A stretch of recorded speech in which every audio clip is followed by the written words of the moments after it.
నారా లోకేష్ తో కేటీఆర్ రహస్య భేటీ ఆధారాలున్నాయన్న కాంగ్రెస్ నేత. భేటీ వెనుక ఉన్న ఉద్దేశాన్ని కేటీఆర్ బహిర్గతం చేయాలని డిమాండ్.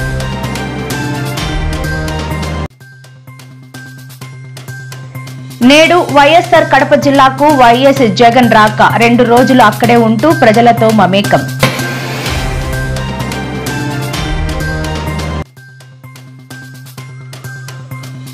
సీఎం రేవంత్ రెడ్డి సంచలన వ్యాఖ్యలు. రాబోయే ఎన్నికల్లో మహిళలకు 60 సీట్లు కేటాయిస్తామంటూ వెల్లడి.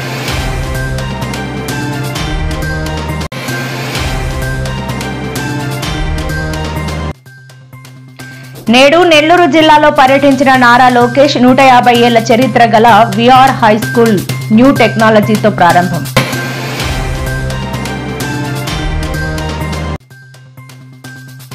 స్కాలర్షిప్ మరియు ఫీజు రియంబర్స్మెంట్ వెంటనే విడుదల చేయాలి అంటూ సీఎం రేవంత్ ఇంటిని ముట్టడించిన పీడీఎస్యూ నేతలు.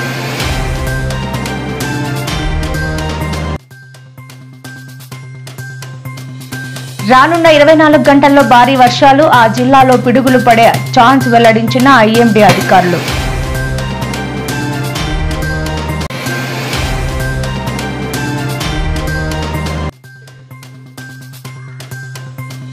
బీఆర్ఎస్ లో చేరలేదనే నాపై కక్ష. కేసీఆర్ కేటీఆర్ పై సీతక్క సంచలన వ్యాఖ్యలు చేసిన మంత్రి సీతక్క.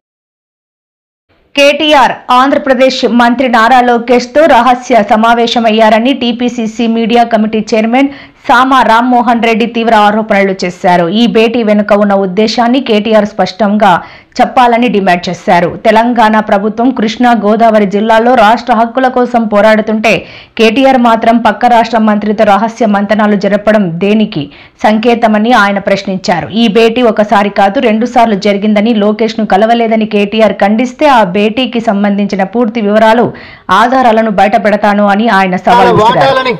కృష్ణాలో గాని గోదావరిలో గాని పక్కనోళ్ళకి దోచిపెట్టి తెలంగాణకి ద్రోహం చేసినటువంటి తెలంగాణ ద్రోహులు ఈ రోజు అధికారం కోల్పోయినాక కూడా మరి అదే పక్క రాష్ట్రంలో అధికారంలో ఉంటున్నటువంటి ప్రముఖ వ్యక్తులు కేటీఆర్ గారిని నేను సూటిగా సవాల్ చేస్తా ఉన్నా. ఇక్కడ బంకచర్ల విషయం ఇంత సీరియస్ గా నడుస్తుంటే అధికారికంగా ప్రజాపాలనలో నాయకులమందరం కలిసి తెలంగాణ ప్రజల మద్దతుతోటి అధికారికంగా ఒక ఉద్యమం చేస్తుంటే మన వాటాల కోసము బంకచర్లను ఆపాలని చెప్పి ఢిల్లీకి మన నాయకులు తిరుగుతుంటే కేంద్రం మీద ఒత్తిడి తెస్తుంటే నువ్వు పక్క రాష్ట్రంలో నారా లోకేష్ తోటి సీక్రెట్ మంతనాలు దేనికోసం చేస్తున్నావు కేటీఆర్? నీకు పక్క రాష్ట్రంలో నారా లోకేష్ గారితో నువ్వు కూర్చొని చర్చించింది నిజమా కాదా? ఒకసారి కాదు ఎన్నిసార్లు కలిసినావు? దేనికోసం కలుస్తున్నావు? ఈడ తెలంగాణకు సంబంధించినటువంటి నీటి వాటాల గురించి మన హక్కులు పోయినాయని చెప్పి ఒక అధికారికంగానే ఉద్యమం లేక మన యొక్క నాయకులందరూ ఢిల్లీకి పోయి హైకమాండ్ మీద ఒత్తిడి చేస్తుంటే దాన్ని ఈరోజు ఆపగలిగినాం.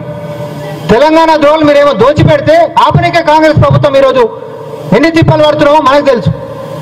ఇవన్నీ తెలంగాణ ప్రజలు చూస్తున్నారు.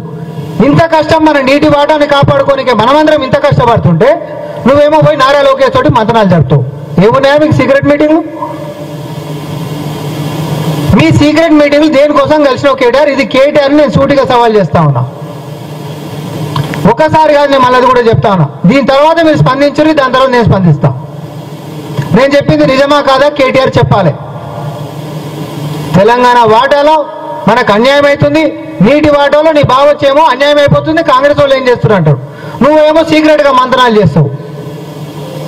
అధికారంలో ఉన్నప్పుడేమో రొయ్యల పులుసులు రాగి సంకట్లు తిని రాయలసీమ రత్నాల సీమ చేస్తామంటావు. అదే పక్క రాష్ట్ర ముఖ్యమంత్రులని గడిలల్లా సీక్రెట్ గా 6-7 గంటలు మీరు ఏమేమి ముచ్చట్లు మాట్లాడుకుంటారు. పైన అబ్జెక్షన్స్ చేసేటటువంటి సమయంలో అబ్జెక్షన్స్ చేయకుండా అవతల వాళ్ళని టెండర్లు వేయించుకొని తెలంగాణ నీటిని కొల్లగొట్టుకొని పోండి. ఇప్పుడు 90,000 క్యూసెక్లను ఎత్తుకొని పోయేటట్టు కృష్ణాలకించి దోచిపెట్టినటువంటి దొంగలు తెలంగాణ ద్రోహులు మీరు ఈరోజు కాంగ్రెస్ పార్టీని ముఖ్యమంత్రి రేవంత్ రెడ్డి గారిని విమర్శించేటటువంటి నైతిక హక్కు ఈ అవగాహన లేనటువంటి తారక రామారావుకు ఉందంటున్నా. వైసీపీ అధినేత మాజీ ముఖ్యమంత్రి వైఎస్ జగన్మోహన్ రెడ్డి 2 రోజుల పాటు వైఎస్ఆర్ కడప జిల్లాలో పర్యటించనున్నారు. ఈ రోజు మధ్యాహ్నం 3:30 జగన్ బెంగళూరు నుంచి బయలుదేరి సాయంత్రం 5:15 పులివెందులలోని తన నివాసానికి చేరుకున్నారు. ఈ రోజు రాత్రి పులివెందులలోనే బస చేస్తారు. రేపు దివంగత సీఎం వైఎస్ఆర్ ఘాట్ వద్ద నివాళులు అర్పించి ఆయన జయంతి సందర్భంగా నిర్వహించే ప్రత్యేక ప్రార్థనల్లో పాల్గొంటారు. మాజీ ఎమ్మెల్యే రవీంద్రనాథ్ రెడ్డి వివాదాస్పద వ్యాఖ్యలు చేశారు. తాము తిరిగి అధికారంలోకి వచ్చిన వెంటనే టీడీపీ నాయకులకు రప్పారప్ప సినిమా చూపిస్తామని హెచ్చరించారు.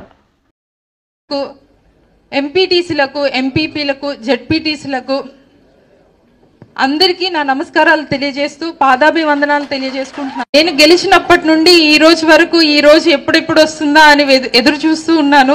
మీ అందరికీ ఎంత త్వరగా కలుసుకుందాం, ఎంత త్వరగా నన్ను గెలిపించిన ప్రతి ఒక్కరికి కృతజ్ఞతలు తెలియజేసుకుందామని ఈ రోజు కోసం ఎదురు చూస్తూ ఉన్నాను.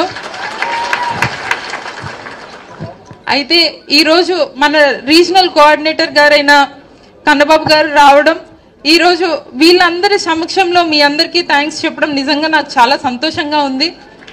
అయితే ఈరోజు కార్యక్రమం రీకాలింగ్ చంద్రబాబు మేనిఫెస్టో, బాబు షూరిటీ 100% మోసం గ్యారంటీ అనే కార్యక్రమానికి మీ అందరూ తక్కువ టైం అయినా కూడా అందరూ కోఆర్డినేట్ చేసుకుని ఇంత దూరం వచ్చినందుకు మీ అందరికీ నా తరపున కృతజ్ఞతలు తెలియజేసుకుంటున్నాను. ఈరోజు ప్రస్తుతం గవర్నమెంట్ ఏర్పడి సంవత్సరం కానొస్తుంది. అయితే చంద్రబాబు నాయుడు గారు ఎలా అయినా సీఎం కుర్చీ ఎక్కాలని చెప్పి ఎన్నో మోసాలు చేసుకుంటూ తన మన అనే భేదం లేకుండా వెన్నుపోట్లు పొడుచుకుంటూ ఎంతో ప్రజలను మోసం చేసి ఈరోజు సీఎం కుర్చీ ఎక్కారు. కానీ కుర్చీకి మాత్రమే పరిమితమైన ముఖ్యమంత్రిగా మిగిలిపోయారు. అదే మన నాయకుడు అయితే చంద్రబాబు నాయుడు గారు ఎన్నో మాయ మాటలు చెప్పి ప్రజలందరినీ మోసం చేసి ఈరోజు ఆ కుర్చీ ఎక్కినా కూడా ఆ సంతృప్తి అన్నది ఆయనకి లేదు. ఏంటంటే 2 Cలు, ఒకటి క్యారెక్టర్ అండ్ ఒకటి క్రెడిబిలిటీ. అది మన నాయకుడికి పూర్తి స్థాయిలో ఉందని చెప్పి ఈ సందర్భంగా మీ అందరికీ తెలియజేసుకుంటున్నాను. అదే విధంగా పార్టీ 2011లో స్థాపిస్తే 2011 నుండి 2019 వరకు మీ అందరూ ఎంతో కష్టపడి చెమటోర్చి జగనన్నని ముఖ్యమంత్రిని చేసే విధంగా నడుచుకున్నారు. కానీ ఈ రోజు మనం ఓడిపోయినా కూడా మనకున్నది 3 సంవత్సరాలే అన్నది మళ్ళీ ఇంకొకసారి గుర్తుపెట్టుకొని అదే విధంగా జగనన్ని మరి ఒక్కసారి ముఖ్యమంత్రి చేసే విధంగా మనందరూ పోరాటం 4 నియోజకవర్గ ప్రజలందరికీ అక్కడ పాలకొండ, కురుపం, సాలూరు, పార్వతీపురం నుండి వాళ్ళ కుటుంబాన్ని ఎదిరించినోడు మా జమ్మలమడుగు పెద్ద పెద్ద కొండలే మసి అయిపోయినాయి. పెద్ద పెద్ద వాళ్ళు అందరూ ఎదిరించిన వాళ్ళు ఏమైనారు వైఎస్ఆర్ కుటుంబాన్ని. మేము ఫలానా నాయకుడికి సంబంధించిన తాలూకా అని చెప్పుకోవాలంటే మేము చెప్పుకోవచ్చు రా స్వామి, మేము చెప్పుకోవచ్చు జగనన్న మనుషులమని. కారణం పులిరాది పులి.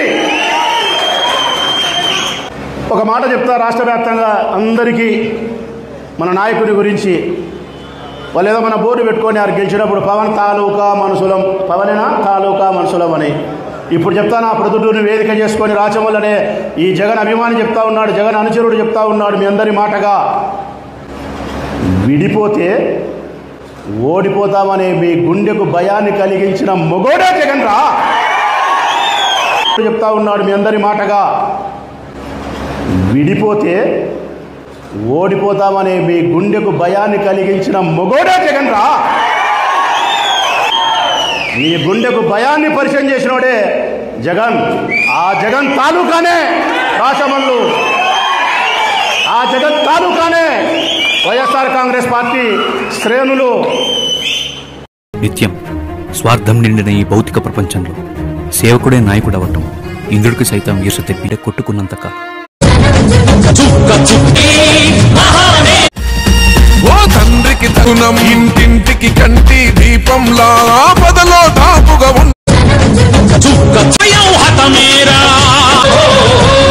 నిత్యం సూర్యచంద్రులు ఉన్నంతకాలం నువ్వు మా మధ్య మాలోనే ఉంటావు రాజన్న. అందుకే ఎవరు వైఎస్ఆర్ అమర్ రహే అనకండి. వర్ధిల్లాలి వైఎస్ఆర్. జిందాబాద్ వైఎస్ఆర్. వైఎస్ఆర్ లివ్స్.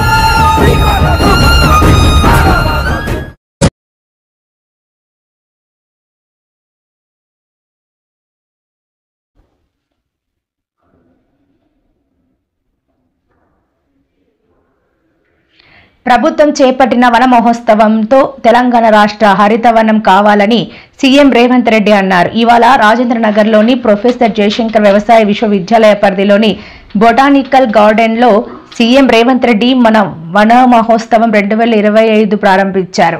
ఈ సందర్భంగా ఆయన ఓ రుద్రాక్ష మొక్కను నాటి అనంతరం ఏర్పాటు చేసిన ఫోటో ఎగ్జిబిషన్ను తిలకించారు. ఈ సందర్భంగా మాట్లాడుతూ ఈ సంవత్సరం 21,000 కోట్లు మహిళా సంఘాలకు బ్యాంక్ లింకేజీ ఇచ్చామని గుర్తు చేశారు. ఆడబిడ్డలను అగ్ర భాగాన నిలపాలన్నదే ప్రభుత్వ ఆకాంక్ష అని అన్నారు.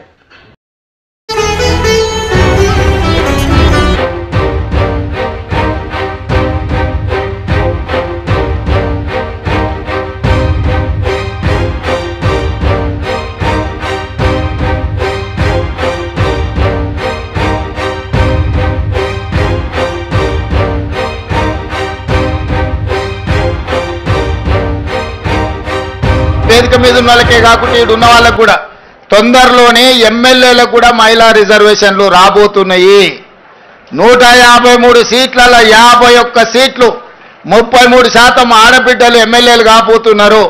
ఈ 51కి ఇంకొక 10 అదనంగా కలిపి 60 సీట్లు ఆడబిడ్డలకు ఇచ్చే బాధ్యత నేను తీసుకుంటా. మీరందరూ మంచి పనులు చేసి మంచి పేరు తెచ్చుకోండి.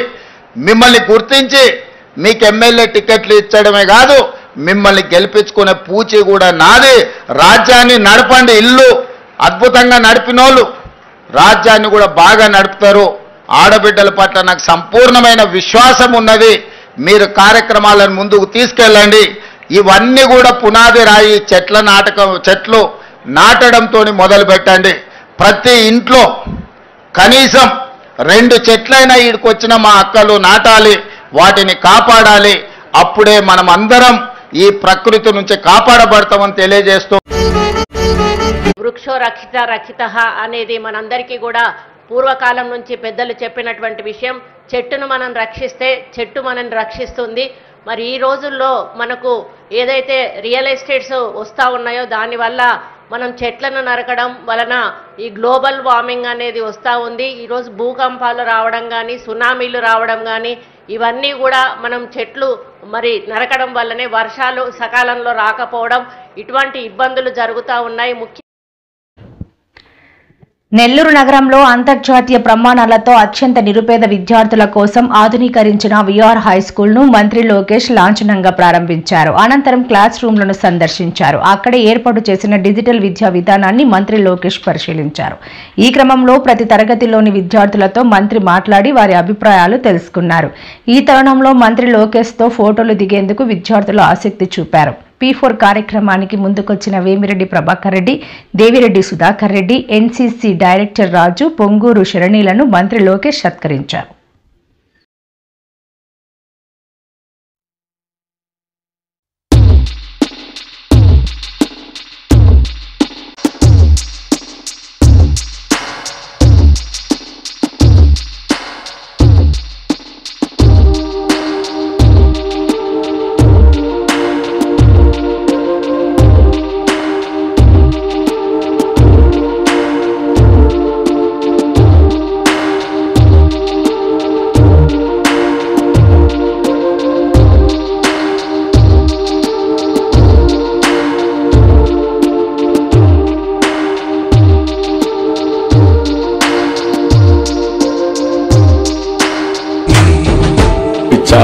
P4 అనే ఒక కార్యక్రమానికి శ్రీకారం చుట్టాం. పంతం చేసుకోలేదండి. ఆర్థికంగా చాలా ఇబ్బందిగా ఉందని నా గ్రాడ్యుయేషన్ కంప్లీట్ చేసానండి. BSc chemistry. నేను ఇంట్లో గడవట్లేదని నేను కూడా మానేసి ప్రైవేట్ స్కూల్లో టీచర్ కింద చేస్తున్నాను. ప్రస్తుతానికి నా కుటుంబాన్ని పెంచే బాధ్యత ఇప్పుడు నా మీదే పడిందండి. ఇప్పుడు ఈ అమ్మాయిని బంగారు కుటుంబంగా మనం అడాప్ట్ చేసుకుంటున్నాం. మార్గదర్శిగా వారిని సెలెక్ట్ చేశాం. వీళ్ళిద్దరిని చదివిస్తే జీవితాలు బాగుపడతాయి. అప్పుడు అమ్మాయి చదువుతుంది కాబట్టి ఇంకా అమ్మాయికి చదువుకునే ఇంట్రెస్ట్ ఉంటే కనుక ఖచ్చితంగా మాస్టర్స్ చదివిద్దాం సార్, ఎంఎస్సీ చేయిస్తాం అమ్మాయి చేత. వాళ్ళకు కూడా ఒక ఉపాధి కల్పించి మీ ఇంట్లో మీ పిల్లలు ఎంత పైకి వచ్చారో వాళ్ళ తర్వాత వీళ్ళ బాగు చేసే బాధ్యత మీది. ఒక రోజున ఈ అమ్మాయి 10 మందికి సహాయం చేసే మార్గదర్శిగా నిలబడుకునే పరిస్థితి నువ్వు తీసుకురావాలి.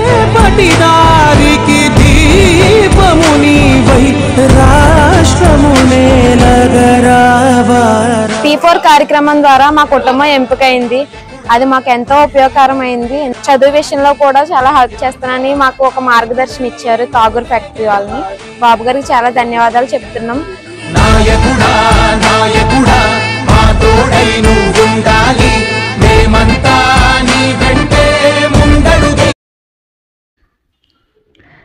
ఒడిశాలో ఇటీవల కొంతమంది మైనర్ యువకులు రన్నింగ్ ట్రైన్ ముందు ప్రమాదకరంగా రీల్స్ చేశారు. ట్రైన్ వచ్చే సమయంలో ఓ బాలుడు రైల్వే పట్టాల మధ్యలో స్లీపర్ల మధ్య పడుకున్నాడు. మరో ఇద్దరు అతన్ని వీడియో తీసుకున్నారు. అప్పుడు రైలు పట్టాల మీద పడుకున్న వ్యక్తి నుంచి రైలు స్పీడ్గా వెళ్లిపోయింది. రైలు వెళ్లిపోగానే గట్టిగా అరుస్తూ అదేదో పెద్ద ఘనకార్యం చేసినట్టు అరుస్తూ కేకలు పెట్టారు. ఇందుకు సంబంధించిన వీడియో తాజాగా నెట్టింట వైరల్ అవుతుంది. ఈ video TGSRTC MD VC Sajjanar post చేస్తూ తల్లిదండ్రులకు కీలక సూచనలు ఇచ్చారు.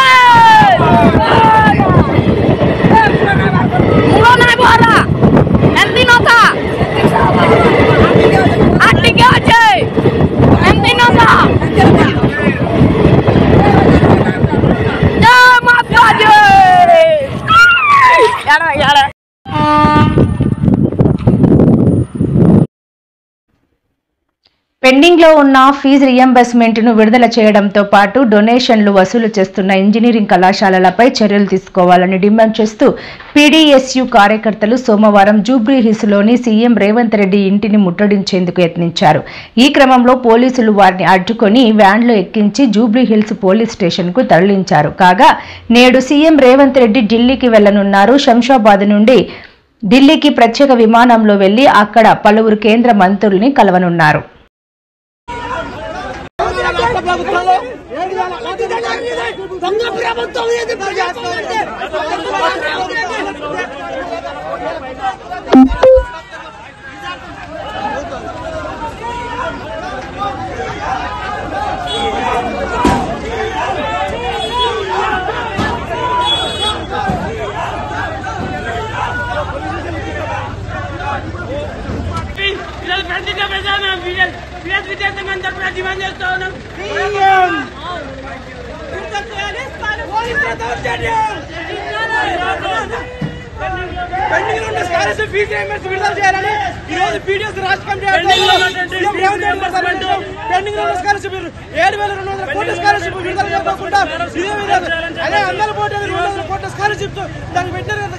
విద్యార్థుల జీవితాలతో మాత్రం చెరగబడుతున్న రేవంత్ రెడ్డికి స్థానిక సంస్థల బుద్ధి చెప్తామని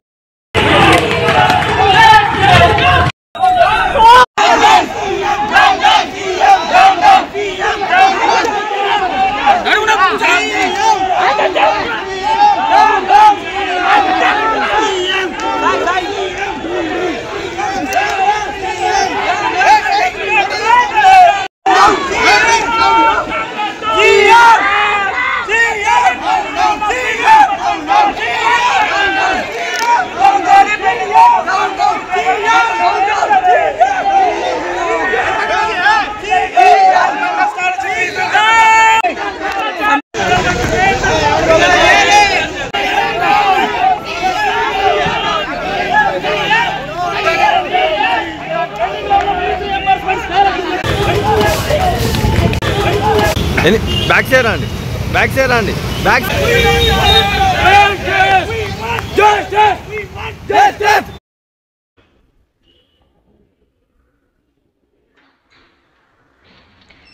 రాష్ట్ర ప్రజలకు వాతావరణ శాఖ హెచ్చరికలు జారీ చేసింది. ఏపీలో మోస్తారు వర్షాలు కురిసే ఛాన్స్ ఉంది. వాయువ్య బంగాళాఖాతంలో వచ్చే 24 గంటల్లో అల్పపీడనం ఏర్పడే అవకాశం ఉందని, దీంతో ఏపీలోని పలు జిల్లాల్లో సోమవారం, మంగళవారం భారీ నుండి అతి భారీ వర్షాలు కురిసే ఛాన్స్ ఉందని ఏపీ విపత్తుల నిర్వహణ సంస్థ తెలిపింది. విశాఖపట్నం జిల్లా, అనకాపల్లి, అంబేద్కర్ కోనసీమ, పశ్చిమ గోదావరి, కృష్ణా, ఎన్టీఆర్ జిల్లా, గుంటూరు, బాపట్ల, పల్నాడు, ప్రకాశం, నెల్లూరు, కర్నూలు జిల్లా, నంద్యాల, అనంతపురం, శ్రీ సత్యసాయి, వైఎస్ఆర్ కడప జిల్లా, అన్నమయ్య, చిత్తూరు, తిరుపతి జిల్లాల్లో కొన్ని చోట్ల తేలికపాటి వర్షాలు కురుస్తాయని వెల్లడించింది. ప్రస్తుతానికి అయితే వాయువ్య బంగాళాఖాతంలో ఉత్తర ఒరిస్సా, పశ్చిమ బెంగాల్ తీర ప్రాంతానికి ఆనుకొని ఏర్పడింది. ఇది ప్రస్తుతానికి అయితే 7.6 కిలోమీటర్లు ఎత్తులో, ఉపరితలానికి 7.6 కిలోమీటర్ల ఎత్తులో ఉంది. ఇది ఇంకొంచెం బలపడి అల్పపీడనంగా ఏర్పడే అవకాశం ఉంది. ఈ అల్పపీడనం కూడా ఈ వాయువ్య బంగాళాఖాతం ఆనుకొని ఉన్న ఒరిస్సా, దక్షిణ పశ్చిమ బెంగాల్ ప్రాంతంలోనే ఏర్పడే అవకాశం ఉంది.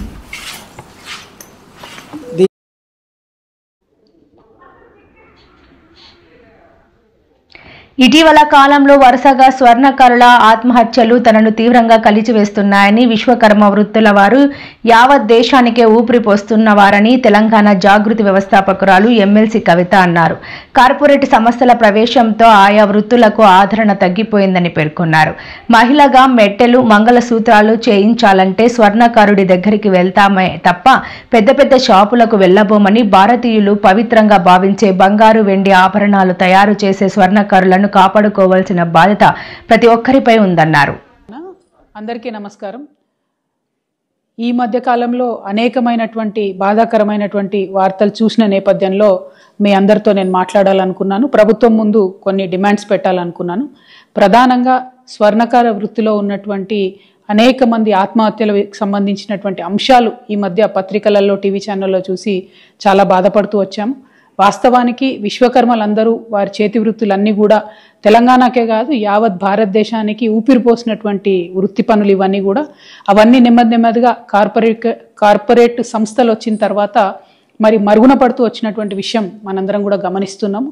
కానీ మన భారతదేశంలో బంగారానికి ఉండేటటువంటి ప్రాధాన్యత, నగలకు ఉండేటటువంటి పవిత్రత, వీటితోని స్వర్ణకార వృత్తిలోకి కేవలం స్వర్ణకారులే కాకుండా గౌడ్స్ కావచ్చు, వైశ్యాస్ కావచ్చు, అనేకమైన ఇతరులు కూడా వచ్చి చాలా చోట్ల బంగారు షాపులు పెట్టుకోవడము, నగలకు సంబంధించిన వ్యాపారాలు చేయడాన్ని మనం చూస్తూ వస్తున్నాము.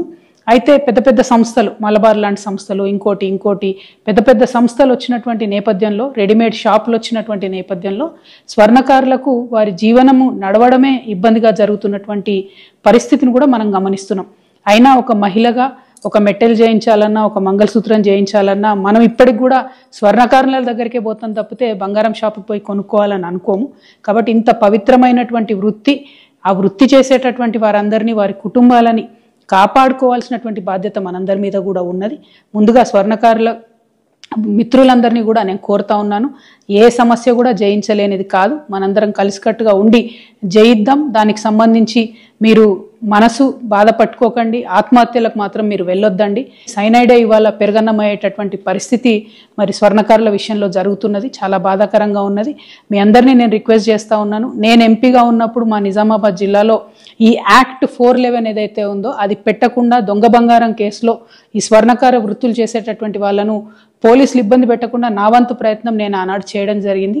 కానీ ఇవాళ ఇది రాష్ట్ర వ్యాప్తంగా చాలా పెద్ద ఎత్తున జరుగుతున్నది. ఈవెన్ ఏపీ, తెలంగాణ 2 రాష్ట్రాల్లో కూడా చాలా పెద్ద ఎత్తున ఈ సమస్య ఉన్నది. ఈ సమస్య పరిష్కారం అయ్యే విధంగా నేను ఇవాళ ఒక ఎమ్మెల్సీగా ఉన్న, ఒక బాధ్యతాయుతమైనటువంటి సంస్థ జాగృతి నడుపుతున్నటువంటి వ్యక్తిగా, బీసీ ఉద్యమంలో మరి పోరాటం చేస్తున్నటువంటి ఒక వ్యక్తిగా మీ అందరికీ నేను అండగా ఈ యాక్ట్ 411 సవరించేంత వరకు కూడా పోరాటం చేస్తానని ఈ సందర్భంగా మీ అందరికీ తెలియజేస్తా ఉన్నాను. తనను బీఆర్ఎస్ లో చేరమని అడిగితే ఒప్పుకోలేదనే కేటీఆర్ తనను టార్గెట్ చేస్తున్నారని మంత్రి సీతక్క సంచలన వ్యాఖ్యలు చేశారు. తాను ఆత్మగౌరవంతో ఉన్నానని, ప్రజల్లో వస్తున్న ఆదరణను చూసి ఓర్వలేక రాజకీయ కుట్రలు చేస్తున్నారని ఆరోపించారు. సీతక్క గిరిజన బిడ్డను కాబట్టే తనపై దుష్ప్రచారం చేస్తున్నారని మండిపడ్డారు. గతంలో వాళ్లు చేయని అభివృద్ధి పనులను తాము చేసి చూపిస్తున్నామని, దాంతో ప్రజలు బీఆర్ఎస్ ను మర్చిపోతారనే భయంతోనే ఉనికి కోసమే ములుగులో కేటీఆర్ డ్రామా ఆడిస్తున్నారని ఫైర్ అయ్యారు. కేటీఆర్ మొదటి నుంచి తనపై కక్ష కట్టారని, ఓడిస్తామని ఛాలెంజ్ చేసి చివరకు వాళ్లే ఓడిపోయారని పేర్కొన్నారు.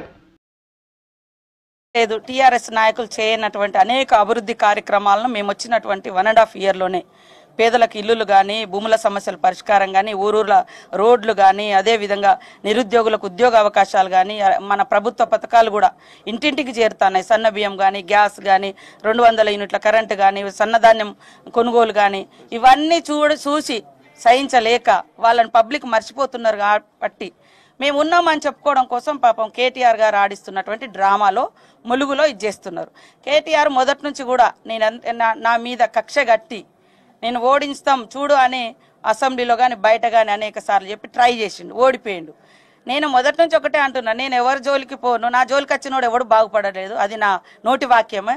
ఎలక్షన్ల ముందు కూడా నేను పబ్లిక్ సేవ చేసిన, ప్రజలతోటి ఉన్నా, ఇప్పుడు కూడా ప్రతి వారం 2-3 రోజులు ములుగుకు అందుబాటులో ఉంటా, మిగతా అంతా రాష్ట్రంలో ఇక్కడ ఉన్న చేస్తా. కావాలని ఇవాళ బుట్టాయిగూడెంలో ఒక టీఆర్ఎస్ కార్యకర్త ఆత్మహత్య ఎందుకు చేసుకోవాలంటే మీరు ప్రేరేపించారు. నువ్వు ఇయ్యలేదా ఇల్లులు, మేమిస్తే ఆయన భార్య అంగన్వాడీ టీచర్ కూడా నేనే ఇచ్చిన. సిగ్గు లేకుండా చిన్న స్థాయి కార్యకర్తల్ని మందు డబ్బాలు బట్టి ఊరు వేసుకొని ఇట్లాంటివన్నీ ప్రేరేపించేది వాళ్ళకి ఇక్కడ ఏం రాజకీయం చేద్దామంటే ఏం సబ్జెక్ట్ దొరకట్లేదు. ఎందుకంటే అందుబాటులో ఉంటాం, మా కార్యకర్తలు కూడా అలర్ట్గా ఉంటారు, ఎక్కడెక్కడ పబ్లిక్లో ఉంటారు. దానికి తోడు ఇప్పుడు 5,000 మందికి ఇల్లులు ఇస్తా ఉన్నాం. ఇవన్నీ తట్టుకోలేక పబ్లిక్ మమ్మల్ని మర్చిపోతున్నారు అని ఒక కుట్ర రాజకీయాలు తెరలేపారు. ఇవాళ ఇల్లులు ఇచ్చిన వాళ్ళ కోర్టులు హాజరుపరిచారు. నిజంగా అట్లాంటి పరిస్థితులు ఏదో డ్రామా రాజకీయాలు, వాళ్ళకి ఎలక్షన్లు ఎప్పుడు వస్తే అప్పుడు డ్రామాలు చేస్తారు. ఇది హైదరాబాద్ లో ఏబీఎన్ ఆంధ్రజ్యోతి కార్యాలయం ముందు హై టెన్షన్ నెలకొంది. హైదరాబాద్ లో ఏబీఎన్ ఆంధ్రజ్యోతి కార్యాలయం ముందు పోలీసులు మోహరించారు. రాధాకృష్ణ తొలి పలుకు కథనం బీఆర్ఎస్ నేతల ముట్టడి నేపథ్యంలో ఆంధ్రజ్యోతి ముందు పోలీసులు భద్రత కల్పించారు. తాజాగా గులాబీ పార్టీని ఉద్దేశించి ఆంధ్రజ్యోతి పత్రిక అలాగే ఏబీఎన్ ఛానల్లో ప్రత్యేక కథనాలు వచ్చాయి. తెలంగాణ అంటే గులాబీ పార్టీ జాగీరా అనే శీర్షిక పెట్టి మరి రాధాకృష్ణ ప్రత్యేక ఆర్టికల్ రాశారు. దీంతో గులాబీ పార్టీ నేతలు ఆంధ్రజ్యోతి ముట్టడికి కూడా పిలుపునిచ్చినట్లు తెలుస్తోంది.